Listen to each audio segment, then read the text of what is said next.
Muy buenos días, hermanos y amigos. La comunidad de vida cristiana y misionera Príncipe de Paz les da la bienvenida el día de hoy. Nos da mucho gusto saber que nos acompañan este domingo en un nuevo servicio dominical en línea. Esta mañana continuaremos con el estudio del libro de Daniel. No olvides de compartir el Evangelio, ya que es una tarea primordial como cristianos, y en cumplimiento a esta labor, les sugerimos que puedan distribuir este video a través de las diferentes plataformas digitales y redes sociales, con todas las personas a su alcance, ya sean familiares, amigos, compañeros de trabajo, vecinos, para poder alentar y obrar en más personas. Si tienes algún motivo de oración o deseas que intercedamos por ti durante la semana, por favor, no dudes y escríbanos un mensaje en nuestras páginas de Facebook y YouTube, o puedes dejarnos un comentario en este video y posteriormente nuestro equipo se pondrá en contacto contigo. Hermanos, demos inicio a este servicio con el pasaje de Primera de Crónicas 16. Cantad a él, cantadle salmos, hablad de todas sus maravillas, gloriaos en su santo nombre, alégrese el corazón de los que buscan a Jehová. Amados hermanos y amigos, adoremos al Señor a través de este tiempo de alabanza.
Muy buenos días, querido hermano y amigo. Sé bienvenido una vez más a nuestro servicio en línea aquí en Príncipe de Paz, y también sé bienvenido a esta serie de estudio bíblico del libro de Daniel.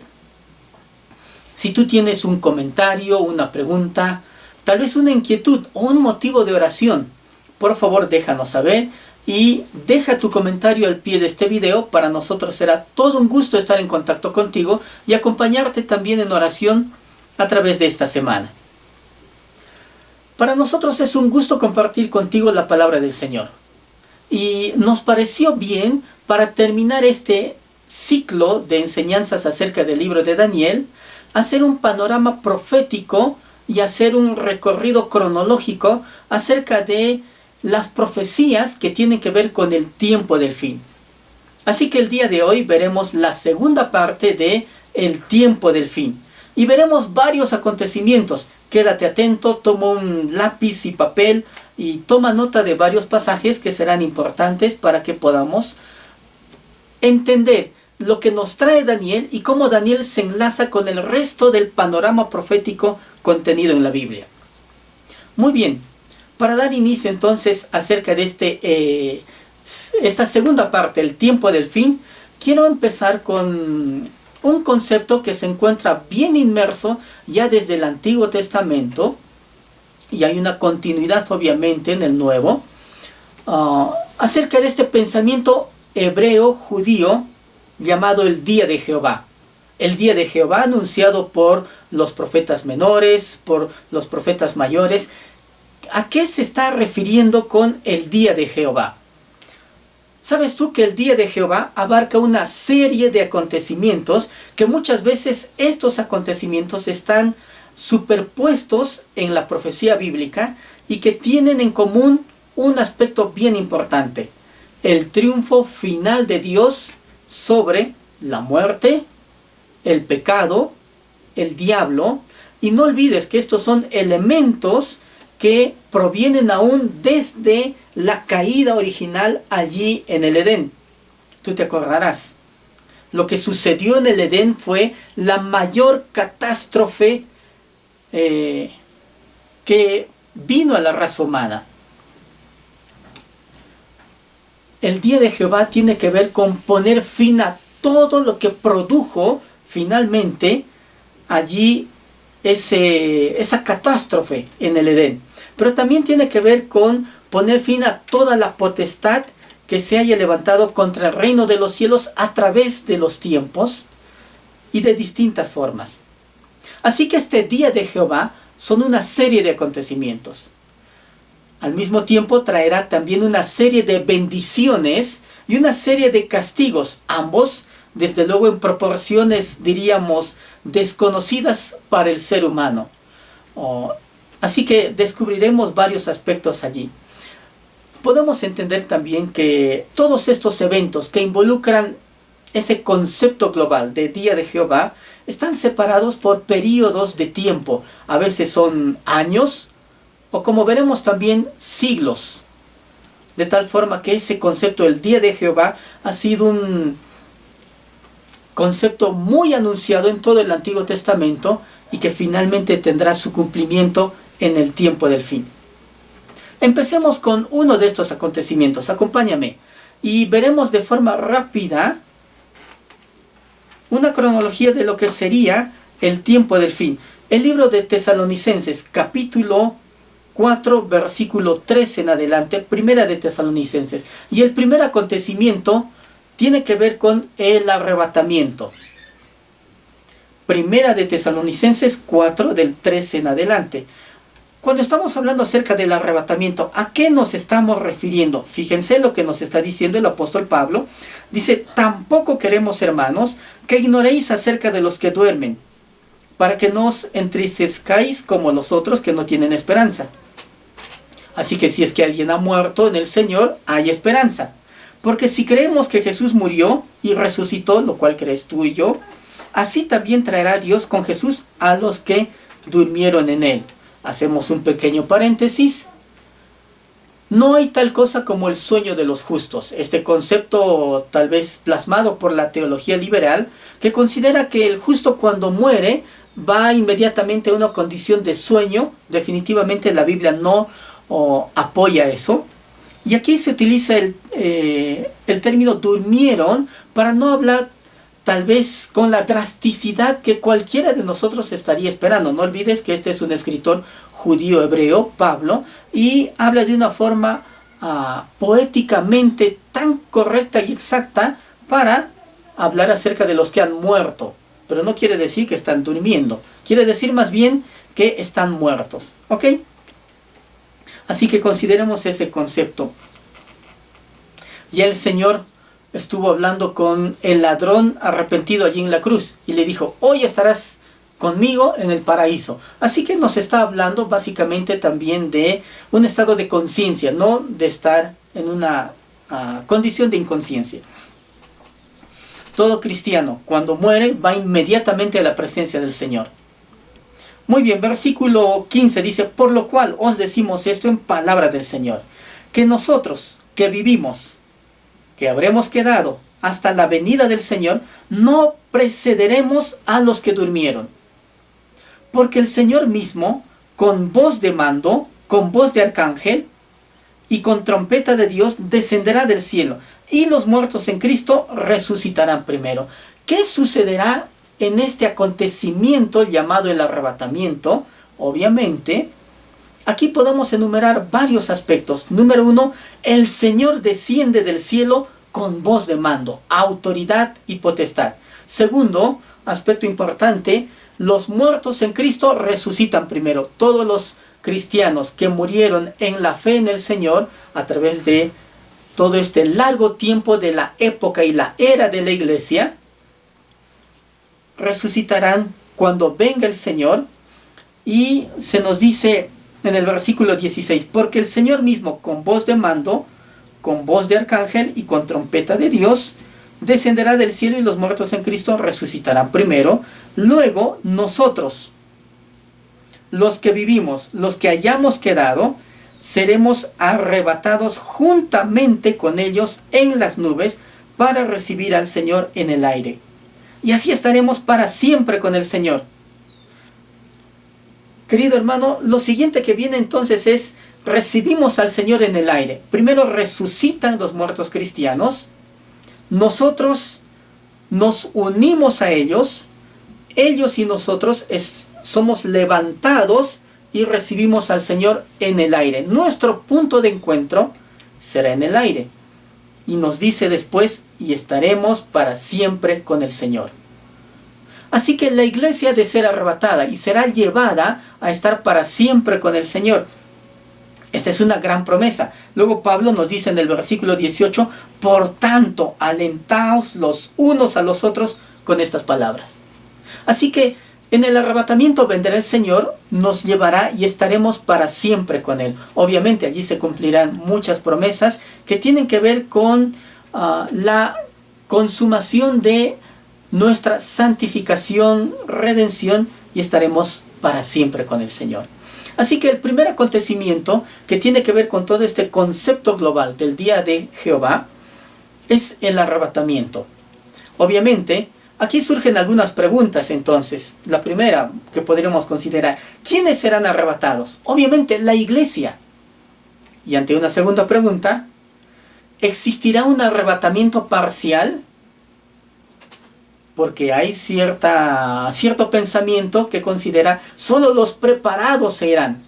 Mi estimado amigo, querido hermano, toda la iglesia será arrebatada y llevada para estar con el Señor.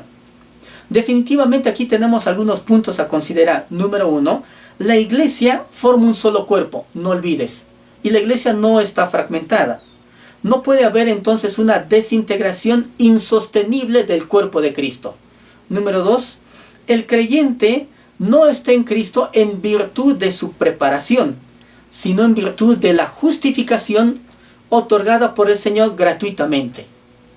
Y aquí podemos considerar un concepto importante. Número 3, la base de la reforma fue precisamente esta: la justificación solo por la fe. Así que no tiene que ver con una fragmentación. Toda la iglesia será transportada para estar para siempre con el Señor. Y aquí la pregunta es si la iglesia es fiel. Obviamente, los que forman parte de la iglesia son el cuerpo de Cristo que andará de forma fiel, fidedigna. Algunos tal vez consideran, pero esta persona es un cristiano carnal. ¿Sabes? No hay tal cosa a la que podemos acudir en la Biblia. Cuando Pablo está hablando de los carnales, está haciendo la diferencia entre los carnales y los espirituales. Y obviamente, los espirituales que conforman el cuerpo de Cristo, estos son la iglesia. La gente que no quiere dejar sus vicios, la gente que dice de boca para afuera estar con el Señor, pero no quiere cambiar, habría que preguntarse seriamente, ¿estás siendo parte del pueblo de Dios? Y aunque no queremos caer en tal vez ninguna trampa, por decir así, y conceptual, toda la iglesia va a ser arrebatada. Tú eres parte de la iglesia y te quiero animar a que tengas tu vida firme, estable, en plena comunión con el Señor. Por eso Pablo termina el versículo 18 diciendo, por tanto, alentaos los unos a los otros con estas palabras. El Señor dijo, o están conmigo o están contra mí. Entonces, los que somos parte de la iglesia, mantengámonos firmes, fervientes en nuestra comunión con el Señor, porque esto es correcto, digno y definitivamente heredaremos las promesas del Señor. Inmediatamente entonces después de la tribulación viene un segundo acontecimiento. La Biblia le llama la gran tribulación. Esta gran tribulación precisamente descrita ya por el Señor en el capítulo 24 de Mateo. Acompáñame por favor. Mateo, vamos a tomar varios pasajes. Mateo capítulo 24. Y me voy a centrar en el versículo 21. Dice, porque habrá entonces gran tribulación. De allí podemos desprender este concepto de gran tribulación dado por el Señor, cual no la ha habido desde el principio del mundo hasta ahora, ni la habrá. Así que una vez que la iglesia ha sido transportada, aquí podemos encontrar que inicia la gran tribulación. Ahora podemos entender también y creo que es natural compartir, hay puntos de vista aquí al respecto. Algunos creen que la iglesia va a ser transportada y arrebatada en medio de la gran tribulación. Otros consideran que será al final de la gran tribulación. Bueno, ya tú te habrás dado cuenta que desde nuestro punto de vista y bajo una sana hermenéutica consideramos que la iglesia será arrebatada antes de la gran tribulación. Precisamente será preservada de ese tiempo difícil que vendrá para todo el mundo entero, en especial para Israel. Entonces, esta gran tribulación descrita por la Biblia es un tiempo al que ya hicimos referencia en otros pasajes, como el pasaje de varios capítulos de Daniel. Ahí podemos encontrar entonces algunos aspectos para resumir. Este será un tiempo de 7 años, obviamente divididos en 2 segmentos. Esto se desprende de la profecía del capítulo 9 de Daniel, cuando se le indica a Daniel esta profecía de las 70 semanas. Bueno, la semana número 70, semana de años, es precisamente la gran tribulación. 7 años divididos en 2 segmentos. Se nos dice allí en el capítulo 9 de que el príncipe que ha de venir hará un pacto con la nación de Israel. Entendemos también que será con muchas naciones, y un pacto en muchos aspectos que le permitirá entrar al gobierno. Este estará a cargo del gobierno mundial, pero a la mitad de la semana romperá ese pacto. En fin, a eso hicimos referencia ya en exposiciones anteriores. Así que este tiempo de la gran tribulación tiene que ver con un inicio relativamente pacífico. Como dijimos, el anticristo iniciará un pacto con la nación de Israel, tal vez el mundo musulmán también, que encaja mucho con el domo de la roca que está allí en Israel, porque se tendrá que levantar el templo de Jerusalén nuevamente para que los sacrificios se restablezcan, porque a la mitad de la semana se quiebra ese pacto y los sacrificios van a ser entonces interrumpidos. Podemos también considerar que se levantan 10 naciones de las que se valdrá el anticristo para hacerse del poder. No olvides que el libro de Daniel nos está haciendo referencias. En el capítulo 2 ya se inicia las referencias a estas 10 naciones que tienen que ver con el antiguo imperio romano. Apocalipsis 13 nos está explicando ya de cómo es que inicia el ascenso del anticristo. Antes de que pasemos a Apocalipsis 13, veamos rapidito nomás el libro de Mateo. Cuando el Señor está explicando esta profecía para Israel, podríamos dividir todo el libro de Mateo, el capítulo 24, tal vez en varias partes. Acompáñame, 24 dice: cuando Jesús salió del templo y se acercaron sus discípulos para mostrarle los edificios del templo. Respondiendo él les dijo: ¿Veis todo esto? De cierto os digo que no quedará aquí piedra sobre piedra, que no sea derribada. Y estando él sentado en el monte de los olivos, los discípulos se le acercaron aparte diciendo: dinos cuándo serán estas cosas, y qué señal habrá de tu venida y del fin del siglo. Respondiendo Jesús les dijo: mirad que nadie os engañe.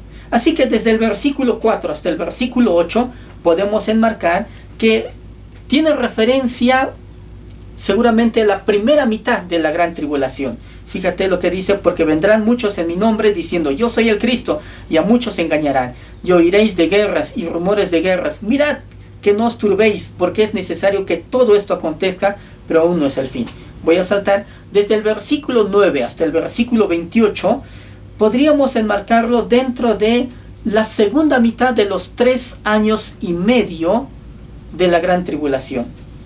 Salto entonces al versículo 9. Entonces os entregarán a tribulación y os matarán y seréis aborrecidos de todas las gentes por causa de mi nombre. La persecución para los judíos, pero también para todo aquel que guarda los mandamientos del Señor. El mundo gentil, que en alguna medida tendrá algo de luz y se mantendrá con la expectativa de ser fiel al Señor. Muchos tropezarán entonces y se entregarán unos a otros, y unos a otros se aborrecerán. Y muchos falsos profetas se levantarán y engañarán a muchos. Y por haberse multiplicado la maldad, el amor de muchos se enfriará. En el mismo capítulo 24, los versículos 29 al 31 nos hablan precisamente ya de las señales de la venida del Señor. Acompáñame.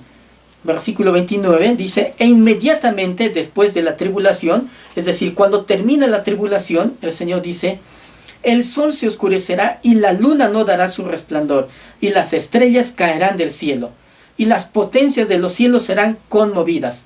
Entonces aparecerá la señal del Hijo del Hombre en el cielo, y entonces lamentarán todas las tribus de la tierra, y verán al Hijo del Hombre viniendo sobre las nubes del cielo con poder y gran gloria. Entonces podemos hacer un recuento. Luego de la gran tribulación, recién viene la segunda venida de Cristo. Vamos a considerar este espacio de la gran tribulación.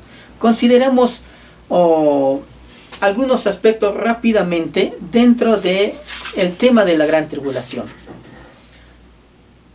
Cuando vemos el libro de Apocalipsis, tú entenderás que el libro de Apocalipsis es una continuación de todo lo que ya la profecía bíblica nos está hablando. Algunos quieren entender de entrada nomás todo Apocalipsis. Hay que considerar, Apocalipsis tiene más de 200 citas del Antiguo Testamento. Hace referencia muchísimo al Antiguo Testamento. Sería imposible entender Apocalipsis si uno no conoce primero todo el contenido anterior de la Biblia. Precisamente los capítulos 6 en adelante, diríamos hasta el 18, nos están hablando de ese periodo llamado la Gran Tribulación. ¿Ok? Entonces, por ejemplo, podemos ver en el capítulo 6 cuando se empieza a abrir los sellos de aquel libro que está bien sellado, el rollo el cual se nos está haciendo referencia en el capítulo 5, y se dice que cuando se abre, por ejemplo, el primer sello, sale un caballo blanco. Obviamente, versículo 1, estoy en el capítulo 6 de Apocalipsis. Vi cuando el Cordero abrió uno de los sellos y oí a uno de los 4 seres vivientes decir como con voz de trueno: ven y mira, se le está diciendo a Juan. Y miré y he aquí un caballo blanco, y el que lo montaba tenía un arco, y le fue dada una corona, y salió venciendo y para vencer. Es el ascenso del anticristo a el mundo, para que tome el poder. Y obviamente va a tomar el poder con la diplomacia, y se hace de el soberano. El segundo sello dice: y miré y aquí un caballo.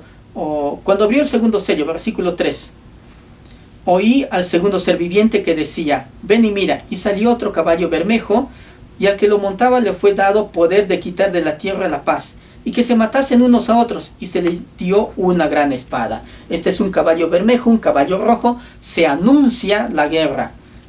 5. Cuando abrió el tercer sello, oí al tercer ser viviente que decía: ven y mira. Y miré y aquí un caballo negro, y el que lo montaba tenía una balanza en la mano. Se anuncia el hambre sobre todo el mundo. El cuarto sello nos va a traer un caballo amarillo. Se está hablando entonces de muerte, a través de guerras, de fieras, de hambruna en el mundo. El quinto sello nos está diciendo que se ve el clamor de los mártires.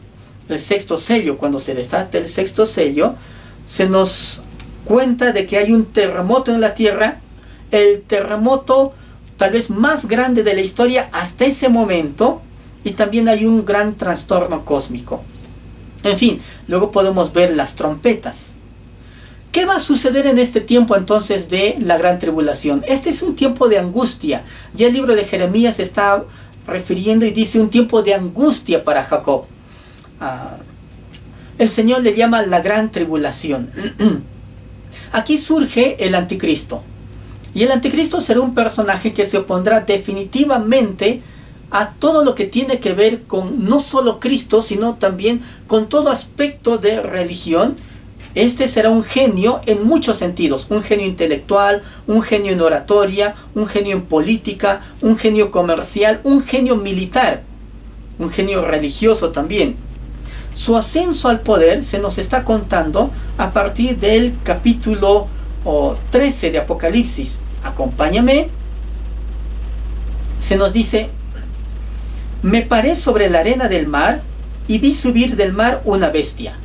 Así se le ve en la perspectiva bíblica. Eso es el anticristo. Aunque para el mundo será un genio y el hombre que traerá mucha paz, falsa desde luego, para la perspectiva bíblica solamente es eso. Es una bestia que sube del mar. Y no es que sube de forma mágica, sino más bien el mar en la simbología apocalíptica y profética tiene que ver con muchedumbre, naciones.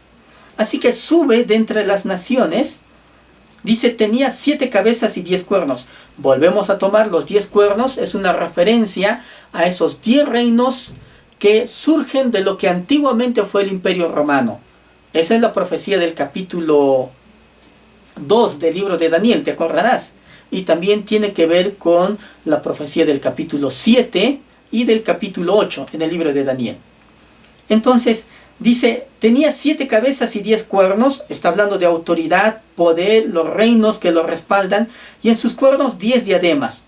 Y sobre sus cabezas un nombre blasfemo. Es el anticristo. Y la bestia que vi era semejante a un leopardo, y sus pies como de oso. La fuerza, el poder que muestra. Y su boca como boca de león. Será un gran blasfemo. Y el dragón le dio su poder. ¿Cuál dragón? Satanás mismo. El dragón, la serpiente antigua, al cual se está haciendo referencia en el capítulo 12 de Apocalipsis. Satanás infunde de aliento, le da la autoridad al anticristo, y el anticristo sale a gobernar al mundo. Versículo 3: vi una de sus cabezas como herida de muerte, pero su herida mortal fue sanada. Y se maravilló toda la tierra en pos de la bestia. Algunos dicen que hará una suerte de imitación de resurrección. ¿Para qué? Todo el mundo creerá entonces: este es Dios. Este es ser que necesitamos para que nos gobierne en todo el mundo. En fin, y así engañará. Y adoraron al dragón que había dado autoridad a la bestia, a Satanás. Y adoraron a la bestia, es el anticristo, diciendo: ¿quién como la bestia? ¿Y quién podrá luchar contra ella? Ahora la bestia, al anticristo, también se le dio boca que hablaba grandes cosas y blasfemias, y se le dio autoridad para actuar 42 meses. Se hace la referencia al último segmento de la gran tribulación. Y abrió su boca en blasfemias contra Dios, para blasfemar de su nombre, de su tabernáculo y de los que moran en el cielo. Este anticristo será el hombre más malévolo de toda la historia de la humanidad. Y se le permitió hacer guerra contra los santos y vencerlos. También se le dio autoridad sobre toda tribu, lengua y nación. Se hace del poder. Ahora el anticristo tendrá algo que ya ha sucedido con el pueblo judío en muchas ocasiones. El sentido de exterminar una vez más a los judíos, a Israel. Así que lo que vimos antes, Antíoco IV, lo que vimos después tal vez con Tito, el general romano, en el año 70, destruyendo Jerusalén, todo esto solamente son antecedentes y una muestra de lo que después vendrá a ser el anticristo. En realidad, el anticristo tiene un objetivo: exterminar a la nación judía. Tiene un objetivo: perpetuarse en el poder sobre el mundo. Obviamente, ya sabemos cuál será el desenlace. Versículo 8. Y la adoraron todos los moradores de la tierra, cuyos nombres no estaban escritos en el libro de la vida, del Cordero, que fue inmolado desde el principio del mundo. Si alguno tiene oído, oiga. Si alguno lleva en cautividad, va en cautividad. Si alguno mata a espada debe ser muerto. Aquí está la paciencia y la fe de los santos. Resumamos, entonces, por la formación de esta organización, una confederación de 10 naciones, el anticristo se va a hacer del poder por su genialidad en tantos sentidos. Él se va a valer para tomar el poder mundial. Obviamente, él va a ofrecer un falso programa en paz, un falso programa en conexiones internacionales, un falso programa en economía, todo con falsedad. Pero tal será su astucia que engañará al mundo entero. Empezará a controlar Occidente. Hace un pacto con Israel, con las naciones y la religión ecuménica imperante en ese momento, y se valdrá de esta. Desde luego no tenemos tiempo para citar todos los pasajes, pero te animo a que tú puedas ver no solamente las ediciones anteriores, pero también te animo a que puedas tomar un buen comentario bíblico y puedas tomar también tal vez un buen libro de historia para que se pueda concatenar todo lo que ahora estamos tratando de plasmar. El anticristo se establece como Dios. Ya nos estaba indicando también esto la lectura anterior. Daniel nos da varias perspectivas o varios detalles desde su perspectiva, viendo al anticristo 6 siglos antes de que Jesús naciera. Daniel nos dice que actuará de manera caprichosa y egoísta. Nos habla de un rey altivo. Se ensalzará a sí mismo y blasfemará contra Dios, lo mismo que repite Apocalipsis. Prosperará por un tiempo. También se nos dice eso en Daniel. No tendrán respeto por el Dios de sus padres, de sus antepasados. Y también el libro de Daniel nos indica: no tendrá deseo por las mujeres. Esto desprende entonces varios conceptos. Para algunos, que tendrá una suerte de adepción a los movimientos de liberación o moral que se tienen hoy, o estos movimientos que tienen que ver con los derechos gay, LGTB, etc. Este hombre tratará de defender muchísimo eso, y es más, con alta probabilidad él mismo será parte de la gente que vive bajo esta cosmovisión. Honrará al Dios de las fortalezas, porque él no tendrá ningún Dios. Más bien, todos los recursos que pueda tener los pondrá a disposición de armamento militar.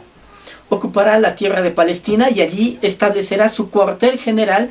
En cierto momento, casi para finalizar el tiempo de la gran tribulación, será destruido por el Mesías luego en el monte de Sión. Los detalles que podemos encontrar en el libro de Apocalipsis acerca de este tiempo de la gran tribulación son numerosos. Hablamos acerca de los 7 sellos, pero también la Biblia en Apocalipsis nos está haciendo referencia acerca de las 7 trompetas, los anuncios que se tienen acerca de la catástrofe que viene para este mundo. No olvides, el día de Jehová involucra también no solo bendiciones que antes el mundo no había visto, sino también castigo y reprensión para el mundo que ha desobedecido al Señor por siglos, por mucho tiempo. Y esta generación presente que viviría ese tiempo descrito por la Biblia, también será testigo de esas catástrofes que vendrán sobre el mundo como consecuencia del pecado y de vivir alejado de Dios. Entonces se tienen las trompetas, y resumo rápido nomás con las trompetas. La primera trompeta trae granizo, fuego y sangre. Una tercera parte de la vegetación será destruida en el planeta. La segunda trompeta se toca y se dice como una montaña ardiendo en el mar cae. Ahora imagínate, a la luz de Juan, dice como una montaña ardiendo que cae desde el cielo y cae en el mar. Imagínate, puede ser, algunos consideran que puede ser una suerte de asteroide que viene precisamente y la tercera parte del mar en el planeta se convierte en sangre. Entonces muere la tercera parte de los seres vivos y también la tercera parte de las naves, buques, en todo sentido de guerra, comerciales. La tercera trompeta es tocada y se dice que una estrella ardiendo como antorcha. Este podría ser un cometa. Se describe muy bien. Ahora no olvides, estos términos modernos, meteorito, cometa, los que utilizamos hoy en día, no estaban existiendo en el tiempo, siglo I, cuando escribió Juan su tratado. Así que él describe a su óptica, pero muy bien cuadran con lo que hoy podemos conocer. Este podría ser tal vez un cometa o algo así. Dice una estrella ardiendo como antorcha. Cae sobre la fuente de agua dulce y una tercera parte del agua dulce del planeta se vuelve amarga. Y la Biblia utiliza un término ajenjo, amargo. Si tú has probado el ajenjo es una planta muy amarga. Bueno, así se volverá. Habrá una escasez en el tiempo de la gran tribulación con respecto al agua dulce. Ya se ha dicho mucho que tal vez vendrían conflictos bélicos por la falta de agua en el planeta. Se toca la cuarta trompeta y dice que es herida la tercera parte del sol, la tercera parte de la luna y la tercera parte de las estrellas, para causar oscuridad en la tercera parte del día en el planeta Tierra. Luego de eso se tiene el anuncio de un ser angelical allí en el cielo y dice ¡ay, ay, ay! Porque todo lo que hasta aquí se ha descrito solo es parte y la entrada de las desgracias que vendrá sobre el mundo alejado de Dios. Este mundo que ha decidido vivir fuera de los caminos de Dios. Bueno, ahora viene la reprensión. Cuando la Biblia está diciendo ¡ay, ay! Este es ¿cómo diríamos? Este es un lamento profético. Cada vez que un profeta daba anuncios, podía empezar tal vez una profecía augurando algo bueno. Y esto empezaba diciendo bienaventurado, dichoso. Así empieza, por ejemplo, el mensaje y el sermón del Señor en el monte. Bienaventurados los de limpio corazón, porque ellos verán a Dios. Bienaventurados, ¿qué significa doblemente bendito? O diríamos dichoso. ¿Quién como ellos? Pero también la profecía nos trae otro dicho dado por los profetas. El lamento. El ay de mí. Eso lo dijo Isaías. Ay de mí. Eso lo dijeron los profetas del Antiguo Testamento. Y esto mismo se repite precisamente aquí en este anuncio angelical. Ay, ay, ay. Vienen 3 ay para la humanidad. ¿Por qué? Porque cuando se toca la quinta trompeta, se abre el abismo. Y entonces sucede la primera invasión infernal por los demonios. Son soltados contingente de demonios en el tiempo de la gran tribulación, están reservados para ese tiempo, salen para atormentar a la gente.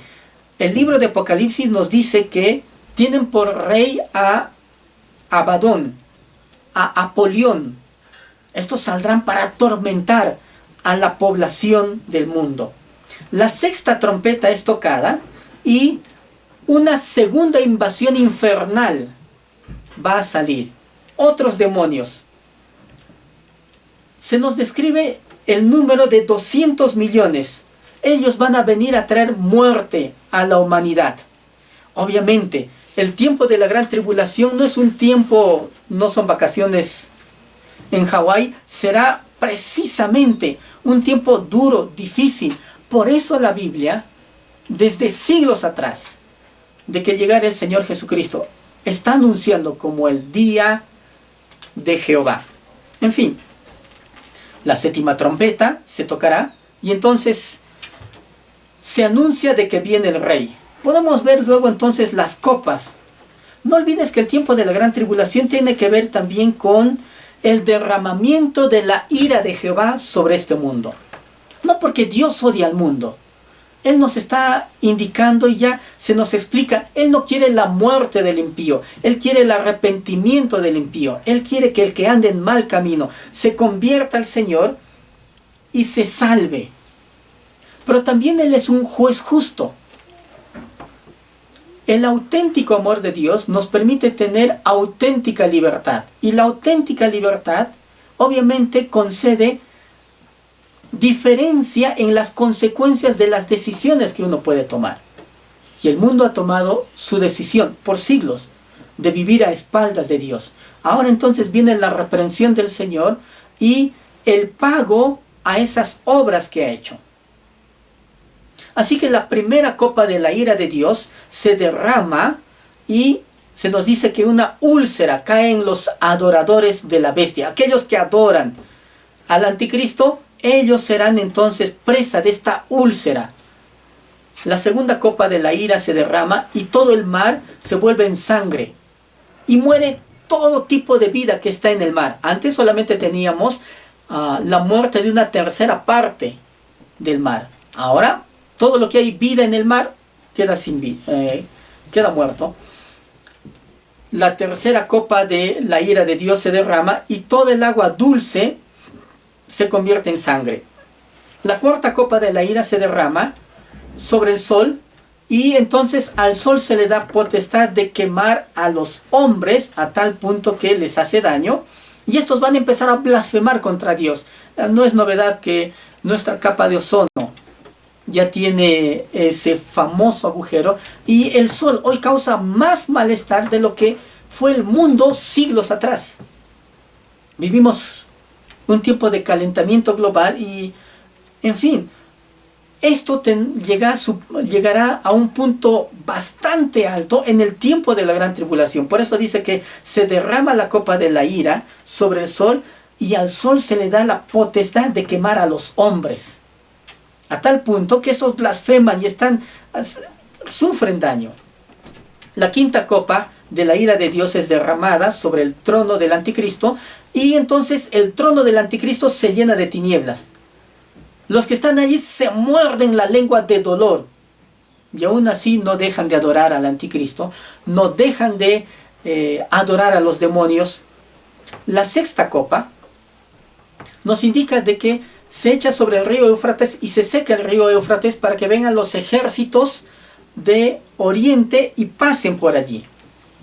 La séptima copa es derramada y sucede el mayor terremoto que el mundo haya conocido hasta ese punto. Ya antes vimos un terremoto cuando se desatan los sellos, pero aquí hay un terremoto. Este será el terremoto más grande diríamos tal vez, de toda la historia hasta ese punto. Más que el anterior todavía. Granizo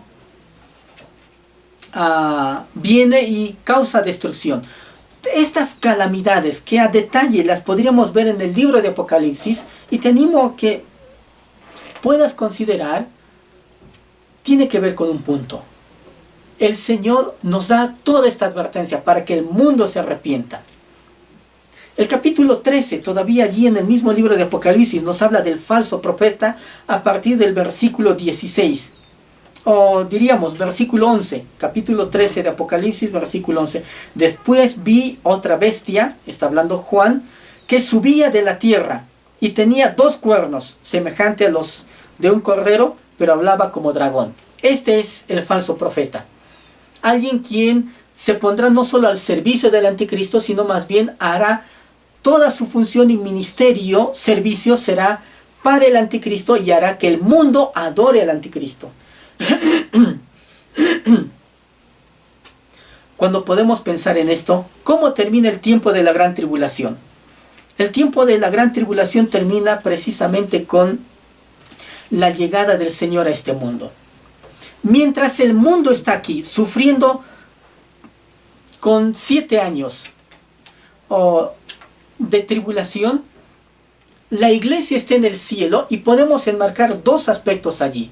Número 1, sucede allí en el cielo lo que Pablo le llama el tribunal de Cristo. Acompáñame, 2 de Corintios capítulo 5, versículo 10, que dice así a la letra: porque es necesario que todos nosotros comparezcamos ante el tribunal de Cristo, para que cada uno reciba según lo que haya hecho mientras estaba en el cuerpo, sea bueno o sea malo.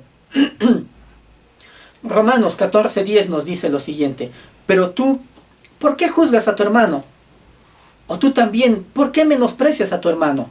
Porque todos compareceremos ante el tribunal de Cristo. El mismo apóstol Pablo en 1 de Corintios 3, del 13 al 15 nos va a decir lo siguiente: la obra de cada uno se hará manifiesta, porque el día la declarará, pues por el fuego será revelada, y la obra de cada uno, cual sea, el fuego la aprobará. Si permaneciere la obra de alguno que sobreedificó, recibirá recompensa.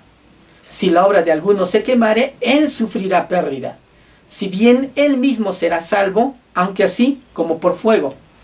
Entonces, mientras en el mundo sucede la gran tribulación, en el cielo con el Señor se estará llevando a cabo 2 aspectos, 2 cosas importantes. Número 1, el tribunal de Cristo. Este es un juicio, por decirlo así, para todos los cristianos, para todos los creyentes. No es un juicio que tiene que ver con salvación y condenación, porque ya está pues en el Señor y ante la presencia del Señor, de ahí no va a ser retirado, pero tiene que ver con las recompensas, cómo uno está viviendo, qué hace para el Señor. No olvides, la promesa del Señor es esta: he aquí yo vengo pronto y mi galardón conmigo. El galardón es algo que uno se lo gana. La salvación es gratis para todos, es por fe, pero el galardón viene de acuerdo a lo que uno ha hecho estando en esta vida, si has utilizado bien tu vida en pro de los objetivos del cielo y en pro también de la expansión del Evangelio. Tiene que ver todo con el reino del Señor. ¿Qué has hecho tú? ¿Has trabajado para el Señor? ¿Has dado tu vida? ¿Has dado de lo que eres, tenías? Bueno, el tribunal de Cristo dice que va a poner en prueba cada una de nuestras obras. Bueno, hay que considerar este aspecto. Así que el tribunal de Cristo, el juicio solamente para los cristianos. Así que allí ha de ser ese acontecimiento. Y lo segundo que podemos enmarcar tiene que ver con las bodas del Cordero. El capítulo 19 de Apocalipsis nos dice desde el versículo 7 en adelante: gocémonos y alegrémonos y démosle gloria, porque han llegado las bodas del Cordero y su esposa se ha preparado. ¿Cuál es la esposa? La iglesia. Una iglesia compuesta no solo por gentiles, judíos, gentiles, por todos. Efesios nos está explicando el concepto bíblico de iglesia. Y la iglesia está con el Señor allá en el cielo. Dice: y a ella se le ha concedido que se vista de lino fino, limpio y resplandeciente. Es decir, ya se ha puesto todo en orden y se ha hecho los ajustes debidos, dando a cada cual lo que corresponde. Dice: se le ha concedido que se vista de lino fino, esta es la indicación, limpio y resplandeciente, porque el lino fino es las acciones justas de los santos. ¿Sí? Seguimos. Y el ángel me dijo, escribe, bienaventurados los que son llamados a la cena de las bodas del Cordero. Y me dijo, estas son palabras verdaderas de Dios. Yo me postré a sus pies para adorar, y él me dijo, mira, no lo hagas. Yo soy consiervo tuyo y de tus hermanos que retienen el testimonio de Jesús. Adora a Dios, porque el testimonio de Jesús es el espíritu de la profecía. Muy bien, entonces esos dos acontecimientos sucederán mientras aquí en la tierra estará llevándose a cabo toda esta serie de acontecimientos de la gran tribulación. La gran tribulación terminará precisamente cuando los ejércitos del anticristo establecidos en Palestina querrán hacer guerra contra el Mesías. Obviamente, si tú y yo ya podemos entender la línea de la profecía, ahora imagínate las tinieblas, que tienen mucho más tiempo en este mundo, calculando sus movimientos, así que no es de extrañarnos de que las tinieblas armarán todo un ejército a través del poder del anticristo, el falso profeta, etcétera, las naciones, y agolparán al mundo en un ejército allí en Palestina. Y entonces sucederá lo que ya nos trae también Apocalipsis. Acompáñame, capítulo 14, versículos 14 en adelante, dice, miré y he aquí una nube blanca, y sobre la nube uno sentado semejante al Hijo del Hombre, es Jesucristo mismo, que tenía en la cabeza una corona de oro y en la mano una hoz aguda. Y del templo salió otro ángel, clamando a gran voz al que estaba sentado sobre la nube, mete tu hoz y ciega, porque la hora de cegar ha llegado, pues la mies de la tierra está madura. Y el que estaba sentado sobre la nube metió su hoz en la tierra, y la tierra fue cegada. Y salió otro ángel del templo que está en el cielo, teniendo también una hoz aguda. Y salió del altar otro ángel que tenía poder sobre el fuego, y llamó a gran voz al que tenía la hoz aguda, diciendo, mete tu hoz aguda y vendimia los racimos de la tierra, porque sus uvas están maduras. Versículo 20, voy a saltar. Bueno, 19 y 20 dice, y el ángel arrojó su hoz en la tierra, y vendimió la viña de la tierra, y echó las uvas en el gran lagar de la ira de Dios. Y fue pisado el lagar fuera de la ciudad, y del lagar salió sangre hasta los frenos de los caballos, por 1600 estadios. Cuando venga el Señor, pondrá punto final al gobierno del anticristo, y la gran tribulación termina con este acontecimiento, la batalla de Armagedón. La batalla de Armagedón es el siguiente acontecimiento, al cual rápido nomás lo veremos. Con este acontecimiento se pone fin a la gran tribulación, al gobierno del anticristo, y es el Señor mismo quien pone punto final a este anticristo. Capítulo 16, versículo 16, se nos dice, y los reunió en el lugar que en hebreo se llama Armagedón. El anticristo entonces intentará destruir a Israel, se agolpa en Palestina, tratará de pelear contra el Mesías. Viene el Mesías príncipe, capítulo 14 vimos eso, y se nos dice que habrá tal matanza que la sangre llegará hasta la altura de los frenos de los caballos. Ahora imagínate, caballo, o el freno de los caballos probablemente por lo menos 1,50 m, 1,60 m, qué sé yo. Dice por 1600 estadios. 1600 estadios, haciendo rápido un cálculo, estamos hablando de alrededor de 320 kilómetros. Así será el lago de sangre por esa extensión, más o menos 320 kilómetros, un lago de sangre con una altura o una profundidad de, no sé, 1,60 m, 1,50 m, a la altura del freno de los caballos. ¿Dónde ha de ser? Las profecías nos están indicando y nos dan referencia a varios lugares. Armagedón nos dice Apocalipsis, y estos lugares tienen que ver con el valle de Josafat, tienen que ver con este valle que estaba al este de Jerusalén, tienen que ver con la planicie de Megiddo, tiene que ver también con el valle de Esdraelón. Es un valle, solo el valle de Esdraelón tiene tal vez un largo de 32 kilómetros por 23 kilómetros de ancho. Así que allí dentro del valle de Esdraelón se encuentra la planicie de Meguido, imagínate. Esto ubicado al noreste de Jerusalén. Tiene que ver también con Edom, se hace mención a Bosra en la profecía bíblica. De tal forma que será una extensión grandísima de terreno. En ese sector, allí en Oriente, se desarrollará la batalla de Armagedón. Jerusalén quedará como centro. Y el diablo lo que quiere hacer es básicamente exterminar y poner punto final de una vez al mundo y al pueblo judío. Pero el Señor una vez más saldrá también a defender a su pueblo. Así que podemos tener en cuenta todo esto. Ya en estos sectores se vivieron, los eruditos bíblicos nos dicen que muchas batallas se desarrollaron. Batallas en las que Israel libró a sus enemigos, Dios los ayudó. Allí estuvo, en todos esos sectores alrededor estuvieron peleando contra los filisteos, contra los madianitas, Gedeón también. Allí sucedió también esta épica batalla entre esta batalla entre David y Goliat, en fin. Y este mismo sector será precisamente el destinado para la batalla de Armagedón.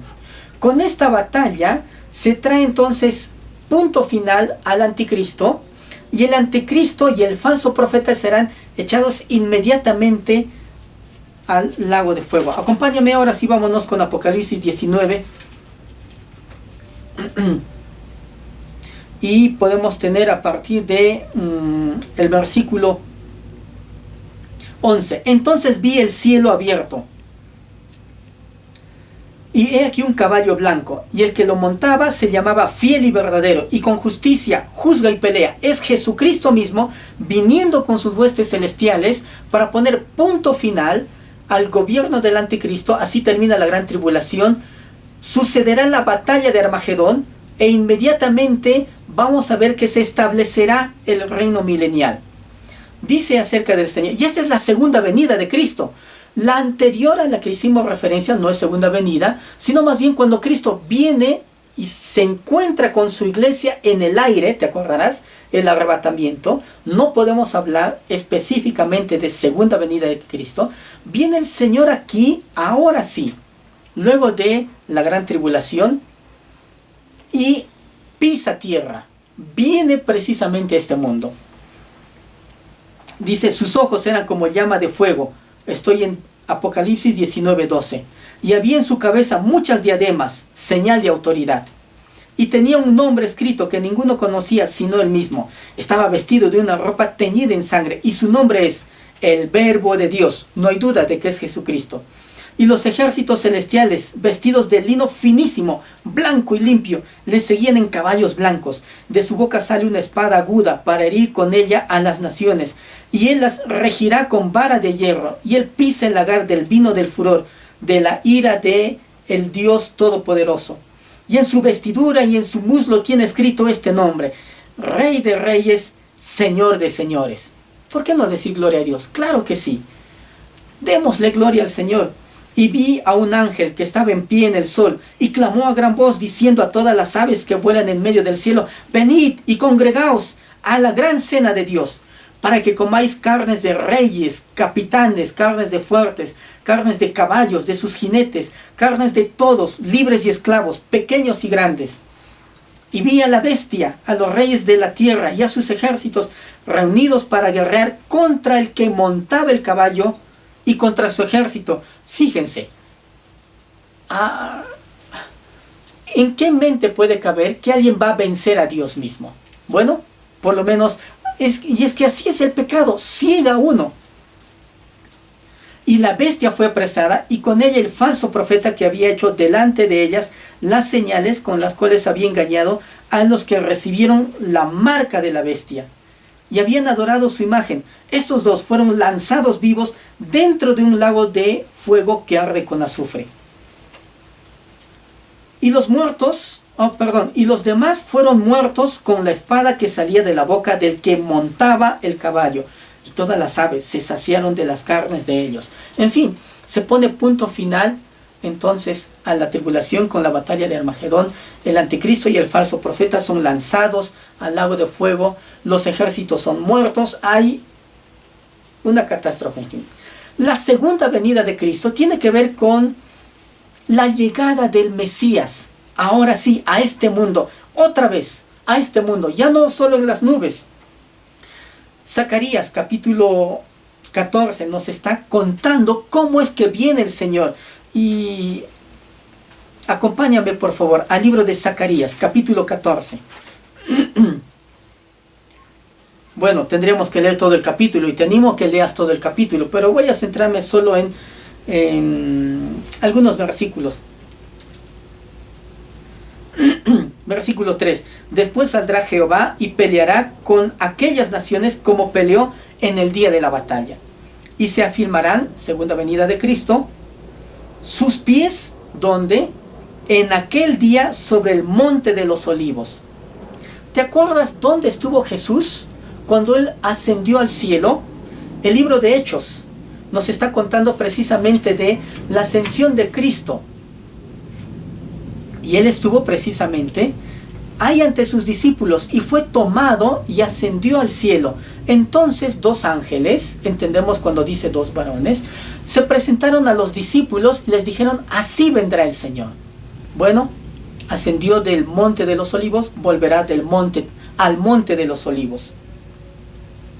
Y se afirmarán sus pies en aquel día sobre el monte de los olivos, que está enfrente de Jerusalén al oriente. Y el monte de los olivos que va a pasar se partirá por en medio hacia el oriente y hacia el occidente, haciendo un valle muy grande.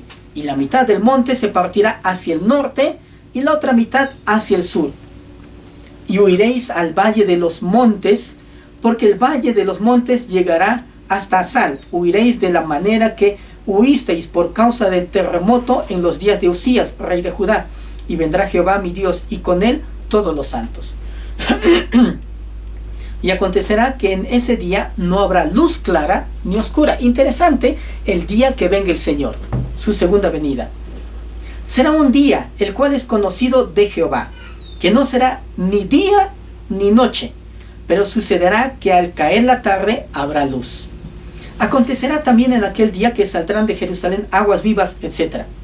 Versículo 9. Y Jehová será rey sobre toda la tierra. En aquel día Jehová será uno, y uno su nombre.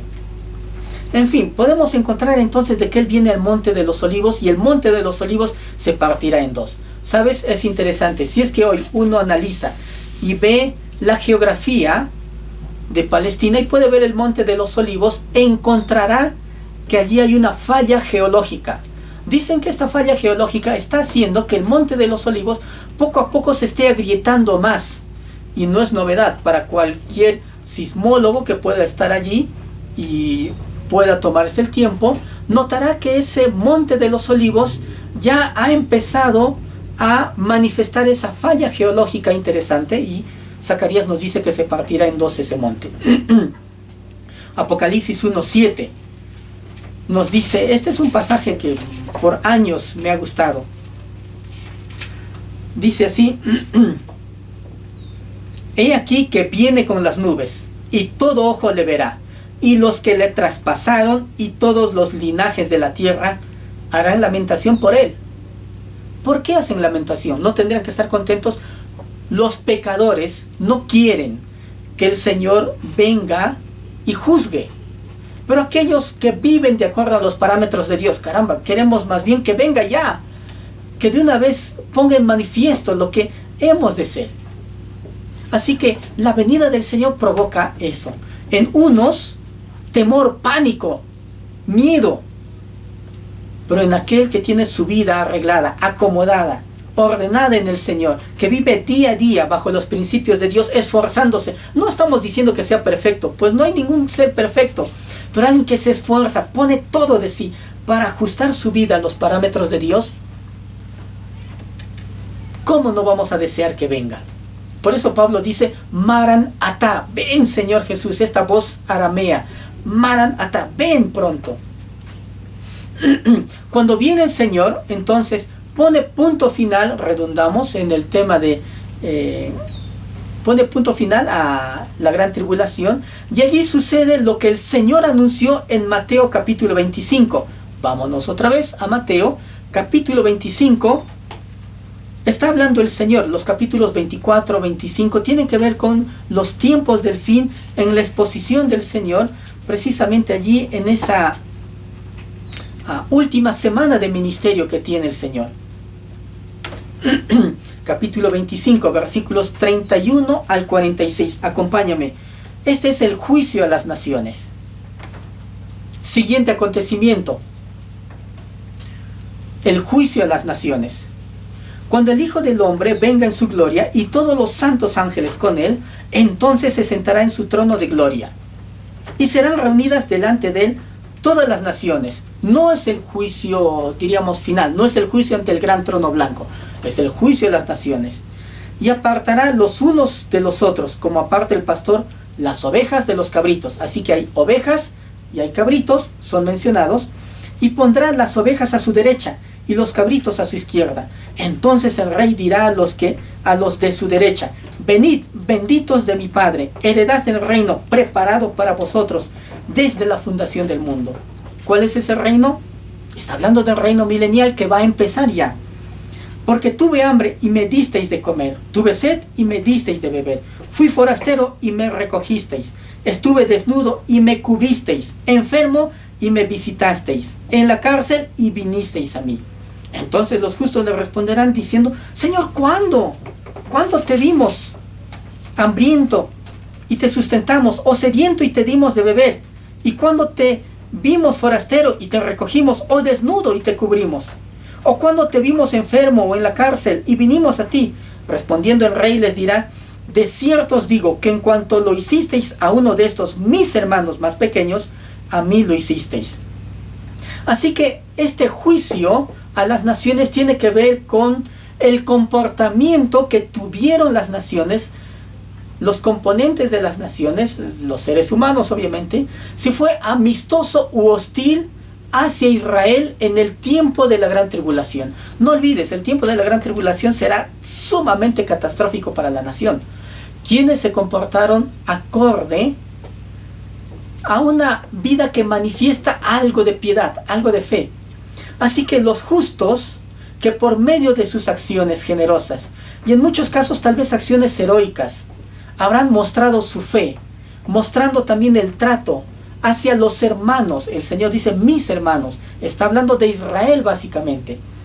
¿Cómo fue la actitud del mundo hacia Israel? Y bueno, esa actitud habría sido la manifestación de la fe que haya tenido ese individuo. Y entonces unos entrarán a gozar del reino preparado, dice desde antes de la fundación del mundo, y otros serán entonces desechados. Fíjense lo que viene a continuación, versículo 41. Entonces dirá también a los de la izquierda: apartaos de mí, malditos, al fuego eterno, preparado para el diablo y para sus ángeles. ¿Sabes? El castigo eterno no ha sido preparado para el ser humano, ha sido preparado para el diablo y sus ángeles. Pero también allí irán todos aquellos que cometen las mismas acciones y siguen ese mismo camino del diablo y de sus ángeles. El camino de perdición, el camino de pecado. Porque tuve hambre y no me disteis de comer, tuve sed y no me disteis de beber, fui forastero, no me recogisteis, estuve desnudo y no me cubristeis, enfermo y en la cárcel y no me visitasteis. Entonces también ellos responderán diciendo: Señor, ¿cuándo te vimos hambriento, sediento, forastero, desnudo, enfermo o en la cárcel y no te servimos? Entonces les responderá diciendo: de cierto os digo que en cuanto lo hicisteis a uno de estos más pequeños, tampoco a mí lo hicisteis. E irán estos al castigo eterno y los justos a la vida eterna. Así que podemos ver el juicio de las naciones, un juicio que tiene que ver con la condenación porque han omitido varias cosas. el ayudar. Estamos considerando la base, es el amor o el desamor manifestado seguramente como manifestación de la fe que haya tenido la gente allí. En fin, entonces así esta gente que es juzgada, unos entran al reino milenial, que es el siguiente acontecimiento que mencionaremos, y otros son condenados, echados al lago de fuego. Este es el juicio a las naciones. Vayamos entonces ahora con Apocalipsis capítulo 20 y veamos el siguiente acontecimiento. El milenio, capítulo 20 de Apocalipsis. Vi a un ángel que descendía del cielo con la llave del abismo y una gran cadena en la mano, y prendió al dragón, la serpiente antigua que se llama, que es el diablo y Satanás, y lo ató por 1000 años. En la narración del capítulo 20 se mencionan 7 veces la palabra 1000 años. Esto es la frase. Es descrito este tiempo como 1000 años. Así que de ahí desprendemos este concepto de milenio. Milenio, que en latín significa 1000 años. Ahora pensemos, ¿será literalmente 1000 años? Definitivamente sí. Te pregunto, ¿por qué Dios no va a querer decir exactamente lo que dice si lo dice ahí? ¿O es que Dios pone algo para que al final se interprete de otra forma? No, es tan claro. Así que son 1000 años literalmente. Al que también tenemos que ser conscientes que existen algunas corrientes que consideran que el milenio no es un tiempo realmente literal. No. En realidad la iglesia predicará el evangelio a todo el mundo y el mundo cambiará por el cambio que traerá el evangelio, por la predicación de la iglesia, etc. Y en un momento se desarrolla el bien y el mal y repentinamente viene el Señor. No existirá un milenio. No, la Biblia nos habla de que vendrá el Señor Jesucristo a reinar a este mundo y creemos ese punto de vista. Consideramos que el Señor vendrá entonces a reinar en este mundo. Otros consideran que el Señor vendrá después del milenio, un milenio provocado por la predicación del Evangelio de la Iglesia. Otros creen que no existirá un milenio, un tiempo de 1000 años. Otros pensarán así. Nosotros consideramos que el Señor vendrá antes del milenio y Él vendrá a establecer un reino literal de 1000 años sobre este mundo. Este mundo entonces vivirá y gozará de eso. Veamos las características. En ese tiempo el diablo es atado por 1000 años. No hay diablo, por lo menos el hombre no tendrá la manía de echar la culpa a Satanás y me dijo esto aquí, allá, por su culpa. No. Ahora el hombre, a carta cabal, será el que decida qué hacer sin la instigación de Satanás. Y lo arrojó al abismo y lo encerró y puso su sello sobre él para que no engañase más a las naciones hasta que fuesen cumplidos 1000 años. Y después de esto debe ser desatado por un poco de tiempo. Interesante, lo cual veremos más adelante. Y vi tronos, ahora fíjense, vi tronos y se sentaron sobre ellos los que recibieron facultad de juzgar.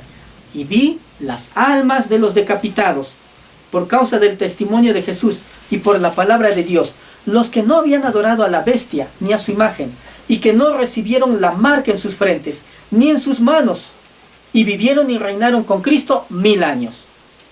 Ahora fíjense, versículo 5, pero los otros muertos no volvieron a vivir. Así que aquí hay una siguiente resurrección. Cuando hemos hablado anteriormente de la resurrección, podemos distinguir dos resurrecciones. Primera resurrección no tiene que ver por cronología, tiene que ver con el primer grupo de los justos. Esta resurrección se llevará a cabo no todos en el mismo momento. Primero los que son arrebatados, Tesalonicenses nos dice eso, en el tiempo del arrebatamiento, los creyentes, la iglesia. Luego aquí encontramos un segundo momento de resurrección de justos, perteneciendo a la primera resurrección todavía. Y estos resucitan para estar con Cristo, vivir y reinar con Él 1000 años. Obviamente, esta es una referencia directa también a Israel. y desde luego a todo aquel que ha guardado, como dice aquí, y se ha guardado fiel en el Señor.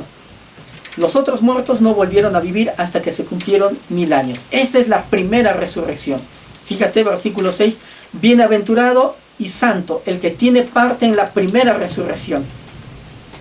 Ya sea la primera resurrección, digamos así, en su primera etapa, en el arrebatamiento, en su segunda etapa, aquí, antes de que inicie el milenio, pero todos aquellos firmes y fieles al Señor estarán con Él para reinar con Jesucristo 1000 años.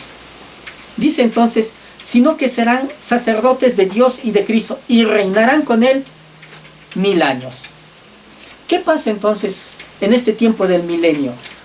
El Señor ha prometido muchas cosas a Israel, desde tiempos veterotestamentarios, desde la antigüedad. Satanás ahí será atado. La resurrección para entrar al milenio tiene que ver aquí con una resurrección de los santos del Antiguo Testamento, los que hayan muerto en el tiempo de la gran tribulación. Será el gran reinado de Cristo desde Israel para todo el mundo. La creación será restaurada, esa creación que ha sido sujetada a vanidad, nos dice el apóstol Pablo. Las promesas a Israel serán cumplidas completamente aquí. Un periodo de perfecta paz como el mundo nunca ha tenido.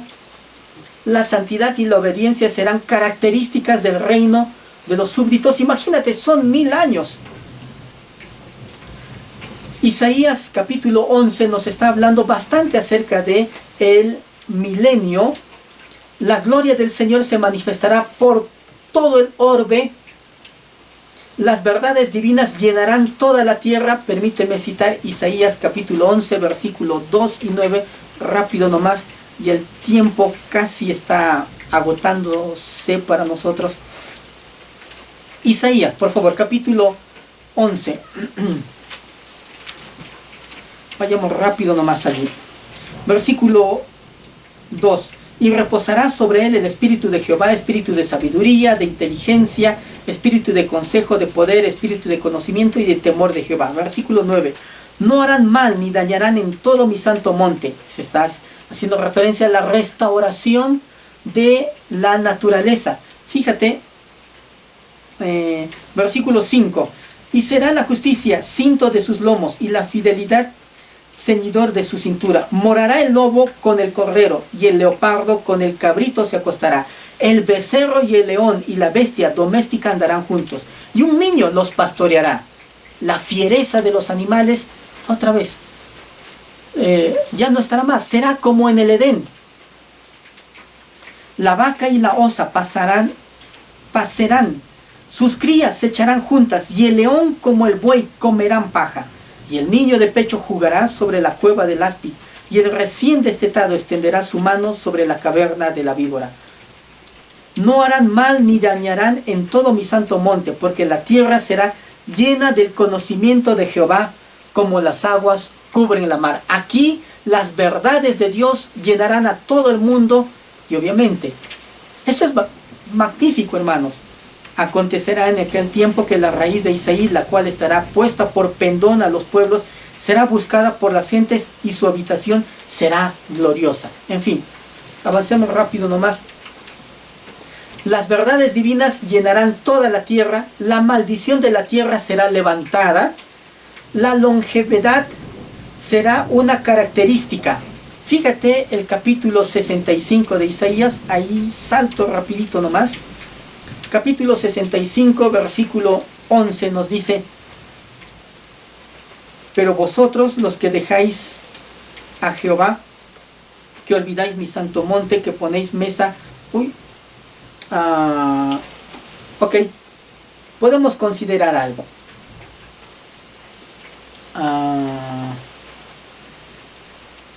Muchas cosas serán restauradas. Incluso también se nos indica, parece que tengo equivocado el versículo. Tú puedes revisar con toda tranquilidad. Revisa todos los acontecimientos que tienen que ver con el milenio. Y ten en cuenta algo. Tanta bendición. Aquí destacamos dos aspectos.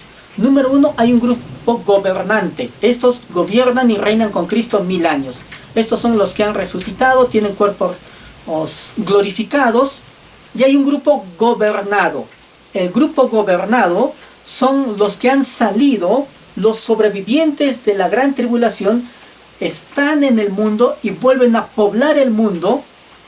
Y estos estarán disfrutando del gobierno de Cristo por 1000 años. El mundo se vuelve a poblar. El mundo vuelve a disfrutar una condición como la que antes tenía la creación, antes de la caída. Pero hay que tener en cuenta un aspecto. Aunque no está Satanás, no está el diablo, para engañar a las naciones por los 1000 años, el diablo será suelto. Y nos dice ya Apocalipsis, para terminar este segmento del milenio, en el capítulo 20. A propósito, también podemos considerar dentro del milenio, aún ese hecho de que la gente viva por largo tiempo, también será una característica en el milenio. ¿Ok? Fíjate las profecías de Isaías. Este es el pasaje que no lo encontré, pero no será problema, seguramente, para que tú lo puedas ubicar. Dice, porque no habrá niño que no cumpla sus... No habrá niño que muera de joven, ni anciano que no cumpla sus días. ¿No? Ok, este es el pasaje al que hago referencia. Así que la edad será larga también en el tiempo del milenio para los habitantes. Capítulo 20, volvemos a Apocalipsis. Muy bien. Nos quedamos en el versículo 7. Cuando los 1000 años se cumplan, Satanás será suelto de su prisión. Uno dice, ¿por qué? Bueno, el Señor tiene cada cosa ordenada y los designios de Dios son más altos que los nuestros. Así que, y saldrá a engañar a las naciones que están en los 4 ángulos de la tierra, a Gog y a Magog. Esas naciones que habían sido gobernadas por el Señor, ahora serán engañadas. Y si son engañadas, significa que entonces ellos no habrían seguido firme y fielmente seguro al Señor, o solo habría sido de boca para afuera. No fue genuina su conversión al Señor, con mucha probabilidad, a fin de reunirlos para la batalla, el número de los cuales es como la arena del mar. Una vez más, Satanás arma un ejército y va a ir contra el Mesías. Y subieron sobre la anchura de la tierra y rodearon el campamento de los santos y la ciudad amada, porque allí está el trono del Señor. Y de Dios descendió fuego del cielo y los consumió. Así de simple. Fue su último esfuerzo, su último, como decimos por aquí, manotazos de ahogado, tratando de hacer un ejército tan numerable como la arena del mar, inmenso, pero aún así no podrá hacer nada, porque el fuego del cielo consumirá y entonces serán desechados. Y el diablo que los engañaba fue lanzado, ahora sí. Antes estaba solo preso. Ahora será lanzado en el lago de fuego y azufre, donde estaba ya la bestia y el falso profeta. Y serán atormentados día y noche por los siglos de los siglos. Nunca más. Y de ahí jamás diablo saldrá de allí. Está ya el falso profeta, el anticristo. Ahora viene el siguiente suceso. El juicio ante el gran trono blanco. ¿Qué es este juicio ante el gran trono blanco? El juicio ante el gran trono blanco tiene que ver con lo que, digamos así, en el pensamiento popular se le llama el juicio final. Apocalipsis capítulo 20, versículos 11 al 15 nos están describiendo. Dice, y vi un gran trono blanco y al que estaba sentado en él, de delante del cual huyeron la tierra y el cielo, y ningún lugar se encontró para ellos. Porque todos ahora tienen que comparecer ante el que está sentado allí. Es Jesucristo mismo. Y vi a los muertos, grandes y pequeños, de pie ante Dios. Grandes en autoridad, pequeños en autoridad. Y los libros fueron abiertos. ¿Libros? Los libros, diríamos así, por didáctica, los libros de las obras, donde están registradas todas las cosas que el ser humano ha hecho. todo lo que cada individuo ha hecho alejado de Dios. Todos los impíos están registrados, sus obras están registradas en estos libros y serán juzgadas por estas cosas. Dice, y otro libro fue abierto, se consta, hay otro más, el cual es el libro de la vida. Dice, y fueron juzgados quienes, el juicio ante el gran trono blanco, solamente es un juicio para condenación para los impíos. No es un juicio para los píos, para los fieles, para la iglesia. No es un juicio para los redimidos. Solo es un juicio que es para condenación para los impíos. Ya los cristianos han sido arrebatados antes, la iglesia, diríamos así, también Israel, los redimidos han salido de la gran tribulación, han entrado al milenio, en fin, cada uno tiene su lugar, pero los impíos aún no han sido juzgados. Aquí será el momento de juicio para los impíos. Así que el juicio ante el gran trono blanco solamente es para condenación. Dice, y fueron juzgados los muertos por las cosas que estaban escritas en los libros, según sus obras. Así que, amigo y hermano, te quiero animar a tener todo esto en cuenta. Si aún no has aceptado a Cristo Jesús, acéptalo. Y si ya lo has aceptado, ponte firme. Dice, y el mar entregó los muertos que había en él, y la muerte y el Hades entregaron los muertos que había en ellos. Esta es la segunda resurrección. La primera tenía que ver con resurrección para los justos, los fieles, judíos, gentiles, iglesia, en fin, en diferentes etapas o en diferentes tiempos. Y la segunda resurrección tiene que ver con una resurrección para condenación. La primera es para redención, glorificación. La segunda solo para condenación. Por eso dice, y el mar entregó los muertos que había en él, y la muerte y el Hades entregaron los muertos que había en ellos, y fueron juzgados cada uno según sus obras. Y la muerte y el Hades, esa condición del Hades, fueron lanzados al lago de fuego. Esta es la muerte segunda. Y el que no se halló inscrito en el libro de la vida fue lanzado al lago de fuego. Punto final, con todos los malos, con todos aquellos que han vivido de espaldas a Dios, con aquellos que no han dado la oportunidad a Dios que cambie y transforme sus vidas, con aquellos que despreciaron a Dios a través de los siglos, todos, desde Caín, seguramente hasta el último infiel, irán al lago de fuego y azufre. Entonces, aquí podemos encontrar el juicio. Solo los inconversos, repetimos, y los malos comparecerán ante este tribunal, el juicio ante el gran trono blanco. Luego podemos ver a partir del capítulo 21 a lo que la teología le ha llamado el estado eterno. Veamos.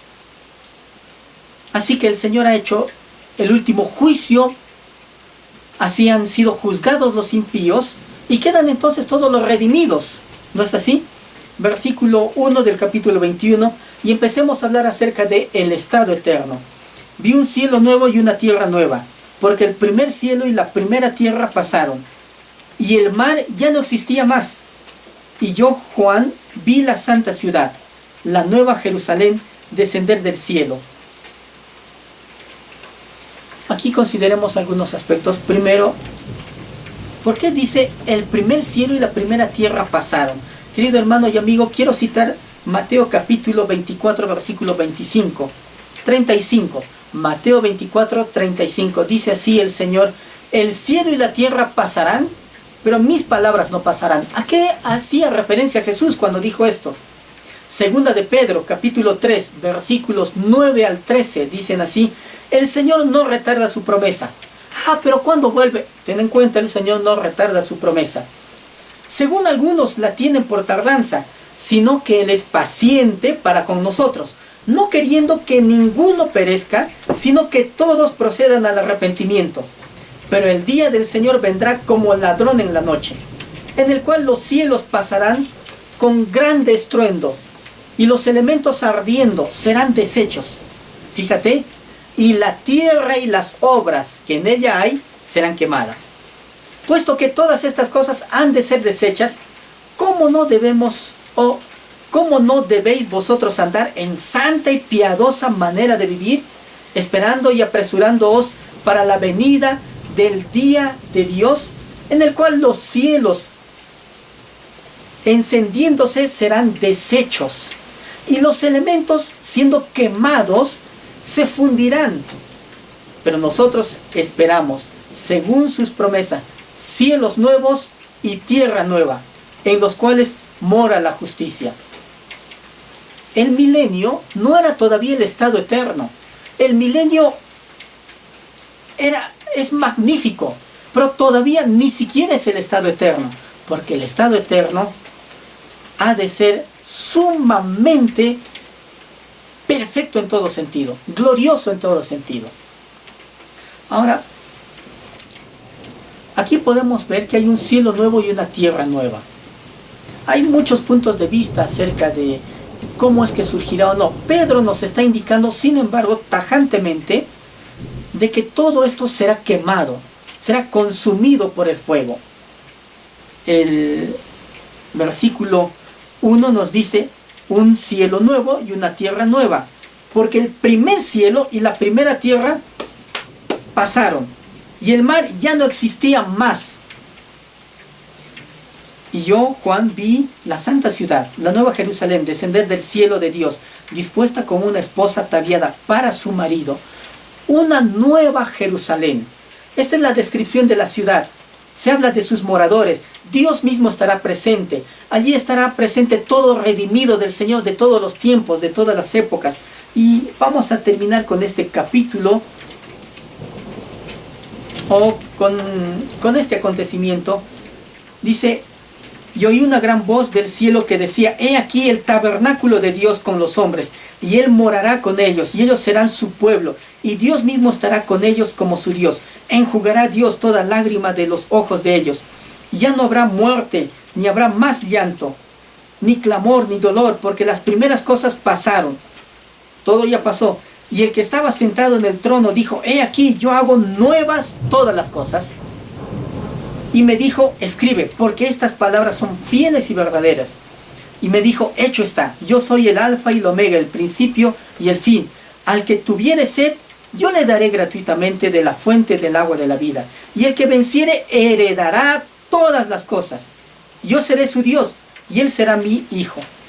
Pero los cobardes, incrédulos, abominables, homicidas, fornicarios, hechiceros, idólatras, todos los mentirosos, tendrán su parte en el lago que arde con fuego y azufre, que es la muerte segunda. El peor castigo que puede haber para el ser humano es estar separado eternamente de Dios, eternamente distanciado de Dios, nunca más, por la eternidad, por los siglos de los siglos atormentado. No olvides, la vida reside en Dios. Él es la vida. Jesús dijo: yo soy el camino, la verdad y la vida. Nadie viene al Padre sino por mí. Tendrán existencia, pero no tendrán vida. Así que ahí podemos encontrar varios aspectos para considerar. Seguirán existiendo para condenación y en condenación eterna, de forma consciente, definitivamente. Sin embargo, alejados de la vida, del dador de la vida. Por eso se nos dice: esta es la muerte segunda. El concepto de muerte en la Biblia tiene que ver con separación. En este caso es la separación definitiva del individuo con respecto a Dios. Vino entonces a mí uno de los 7 ángeles que tenían las 7 copas llenas de las 7 plagas postreras, y habló conmigo diciendo: ven acá, yo te mostraré la desposada, la esposa del Cordero. Y me llevó en el espíritu a un monte grande y alto, y me mostró la gran ciudad santa de Jerusalén, que desciende del cielo de Dios. Las características de esta ciudad: es una ciudad de 12.000 estadios, aproximadamente 2.413 kilómetros de superficie. Algunos la ven como un cubo, otros la describen tal vez como una pirámide. La descripción la podemos encontrar en el capítulo 21 de Apocalipsis. Se nos dice que tiene 12 puertas, 3 puertas están al norte, 3 puertas al sur, 3 puertas al oeste, 3 puertas al este. Y con el nombre de las 12 tribus. Cada puerta tiene un nombre que corresponde a cada una de las tribus de Israel. Esas puertas no se cierran ni de día ni de noche, haciéndose referencia a las puertas de la ciudad de Jerusalén, de las ciudades antiguas, que de noche se cerraban. En fin, estas no hay necesidad. Los cimientos de esta ciudad tiene 12 capas, 12 cimientos. Cada cimiento corresponde a los nombres de los 12 apóstoles, adornadas definitivamente con distintas piedras preciosas. Fíjate, versículo 19, y los cimientos del muro de la ciudad estaban adornadas con toda piedra preciosa. El primer cimiento era de jaspe, el segundo de zafiro, el tercero de ágata, el cuarto de esmeralda, el quinto de ónice, el sexto de cornalina, el séptimo de crisólito, el octavo de berilo, el noveno de topacio, el décimo de crisopraso, el undécimo de jacinto, el duodécimo de amatista. ¿Saben? No encuentro el oro, o sea, ni siquiera de oro, piedras preciosísimas, y esos son los cimientos. Imagínate cómo ha de ser la ciudad. Si solo los cimientos son así, en fin, parece ser que el oro, a la luz de todas estas preciosas, ocupa un lugar no tan relevante. Estoy invitado a pensar así. En fin, podemos encontrar todavía más descripciones. Dice, las 12 puertas eran 12 perlas, cada una de las puertas era una perla. Y la calle de la ciudad, ahora sí podemos ver, era de oro puro, ese oro macizo, refulgente, brillante, transparente como vidrio. Y no vi ni en ella templo, porque el Señor Dios Todopoderoso es el templo de ella, y el Cordero. La ciudad no tiene necesidad de sol ni de luna que brillen en ella, porque la gloria de Dios la ilumina y el Cordero es su lumbrera. No hay más sol, no hay más luna, no hay astros. Él mismo irradia y alumbra todo, el Señor mismo. Y las naciones que hubieren sido salvas andarán a la luz de ella, y los reyes de la tierra traerán su gloria y honor a ella. Sus puertas nunca serán cerradas de día, pues allí no habrá noche, y llevarán la gloria y la honra de las naciones a ella. No entrará en ella ninguna cosa inmunda, o que hace abominación y mentira, sino solamente los que están inscritos en el libro de la vida del Cordero. Hablamos de esto ya antes, todos aquellos que estén registrados. Y el llamado de atención también para una de las 7 iglesias en el Apocalipsis, capítulos 2 y 3, es este: no quitaré tu nombre del libro de la vida. Bueno, si uno se porta firme, fiel, ten en cuenta esto. ¿Está registrado tu nombre en el libro de la vida? Si aceptaste a Cristo Jesús en tu corazón, sí. Ahora, que se mantenga. Eso está en ti. Y aunque la salvación no depende de uno, pero de nosotros depende la actitud que tengamos de andar en obediencia, en santidad, en corrección, de acuerdo a los parámetros del Señor, eso evidenciará nuestra vida cristiana, obviamente. Te queremos animar desde aquí. Tendremos que finalizar. Dice, después me mostró un río limpio de agua de vida, resplandeciente como el cristal que salía del trono de Dios y del Cordero. Un río. Y en medio de la calle de la ciudad y a uno y a otro lado del río estaba el árbol de la vida. Ese árbol de la vida que estuvo en el Génesis y que fue retirado para que Adán y Eva no comieran. Bueno, ese árbol no lo volvemos a ver desde Génesis. Ahora lo encontramos en Apocalipsis, precisamente en el estado eterno. Allí en la Nueva Jerusalén. Dice... estaba el árbol de la vida que produce 12 frutos, dando cada mes su fruto, y las hojas del árbol eran para la sanidad de las naciones. Y no habrá más maldición, y el trono de Dios y del Cordero estará en ella. Y sus siervos le servirán, y verán su rostro, y su nombre estará en sus frentes. No habrá allí más noche, y no tienen necesidad de luz de lámpara ni de luz del sol, porque Dios el Señor los iluminará y reinarán por los siglos de los siglos. Yo quiero eso. ¿Tú quieres eso? Imagino que sí. Versículo 7. He aquí, vengo pronto. Bienaventurado el que guarda las palabras de la profecía de este libro. Podemos ir al versículo 12. He aquí, yo vengo pronto y mi galardón conmigo, para recompensar a cada uno según sea su obra. Yo soy el alfa y el omega, el principio y el fin, el primero y el último. Versículo 17, ahora este es un llamado para todos nosotros. Los que estamos ya en el camino del Señor, los que tenemos tal vez años con el Señor, sea el tiempo que sea, y el Espíritu y la esposa dicen, ven. Versículo 17 de Apocalipsis capítulo 22. Y el que oye diga, ven. Y el que tiene sed, venga. Eso es lo que dice el Espíritu Santo. Y el Espíritu y la esposa dicen, ven. Y el que oye diga, ven. Y el que tiene sed, venga. Y el que quiera, tome del agua de la vida gratuitamente. El que da testimonio de estas cosas dice, ciertamente vengo en breve. Entonces Juan contesta y dice, amén, sí, ven Señor Jesús. Querido hermano y amigo, esta es la realidad que viene para este mundo, para la humanidad.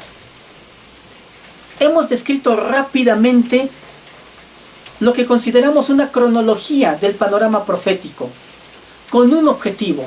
El Señor quiere que seas firme en Él. Y si aún no conoces a Cristo Jesús, te animamos. No es trascendente si tú crees en esto o no. Para que esto se lleve a cabo, el Señor no está llevando esto a votación. A ver, ¿qué quieren? ¿Que se cumpla o no se cumpla? Esto se ha de cumplir, creamos o no creamos en lo que está escrito. Pero tiene cabal cumplimiento. Vimos a lo largo de estos 3, un poco más, casi 4 meses, las profecías del libro de Daniel. Y cómo se cumplieron a carta cabal. Ahora solo esto es el complemento de lo que inicialmente está hablando Daniel. El Señor viene pronto. Y Él dice, mi galardón conmigo. Te queremos animar en Cristo Jesús, que tú aceptes a Él como único Señor y Salvador de toda tu vida plena. Si ya eres cristiano, ponte firme. Si ya eres cristiano, ponte a cuentas con Él en toda área de tu vida. La gracia de nuestro Señor Jesucristo sea con todos vosotros. Así termina Juan su documento, el libro de Apocalipsis. Y queremos terminar también esta exposición haciéndote un llamado, que tú tengas tu vida en orden en el Señor. Para aquellos que amamos y esperamos que el Señor venga, será una bendición tremenda, nunca imaginable por el ser humano. Para aquellos que viven de espaldas a Dios, no queriendo saber nada de Él, será condenación eterna. Te queremos animar. El Señor te ama, por eso Él ha dado a su Hijo unigénito, para que Él muera por ti y por mí, entregue su vida por nuestros pecados. Entrégale tu vida, tu corazón, y haz de la eternidad y del estado eterno, que aquí se describe, unos para condenación eterna, otros para glorificación eterna, por los siglos de los siglos. Es la recompensa para aquellos que aguardan su venida, esperan y viven de acuerdo a la voluntad de Dios, no de acuerdo a una iglesia, no de acuerdo a una membresía, no de acuerdo a una religión, no de acuerdo a su moral, de acuerdo a los parámetros de Dios. Esos, obviamente, están escritos y registrados aquí en la Biblia. Te animamos. Haz conmigo esta oración y pongamos punto final a esta exposición. Señor Jesús, reconozco que soy pecador y que no me puedo salvar a mí mismo. Creo que has muerto en la cruz por mis pecados. Te acepto como Señor y Salvador de toda mi vida. Perdóname por vivir alejado de ti. Todo lo que describe la profecía lo quiero para mí en cuanto a bendición. Quiero pasar mi eternidad contigo. Encomiendo cada paso, cada decisión que voy a tomar en la vida. Y refuerzo mi decisión de aceptarte a ti como Señor y Salvador para toda la eternidad. Hago esta oración por los méritos de Cristo Jesús en la cruz y te pido que te manifiestes a mí. En el nombre de Cristo Jesús. Amén. Querido hermano y amigo, ha sido un gusto compartir contigo este tiempo. Deseamos que te puedas conectar con nosotros en un siguiente servicio de Príncipe de Paz. Hasta entonces, que el Señor te bendiga. Muy buenos días. Queridos hermanos, esperamos que el estudio de la segunda parte del tiempo del fin de Daniel sea de bendición y ayuda para ustedes durante esta semana. Antes de despedirnos, les recordamos que tenemos la escuela dominical en línea todos los domingos a las 10 de la mañana. Si deseas aprender más de la Biblia, escríbenos un mensaje a una de nuestras distintas redes sociales y te daremos información detallada respecto a nuestros estudios bíblicos que se realizan de lunes a sábado en horarios diferentes. También puedes escucharnos de lunes a viernes en nuestros programas radiales de 6 a 7 de la noche a través de Radio Jerusalén en el 630 AM o mediante nuestras transmisiones en vivo en el mismo horario por Facebook y YouTube. Tenemos reuniones de grupos familiares en línea los días martes, jueves y sábados a las 7 de la noche. Te invitamos a formar parte de nuestras reuniones para damas cada sábado a las 7 de la noche. Nuestras reuniones de jóvenes se realizan los sábados a las 4 de la tarde. Si deseas mayor información o asistir a cualquiera de estas reuniones, escríbenos un mensaje al número que aparece en pantalla. Nos pondremos en contacto contigo. Queridos hermanos, nos encontramos en el próximo servicio. Dios los bendiga.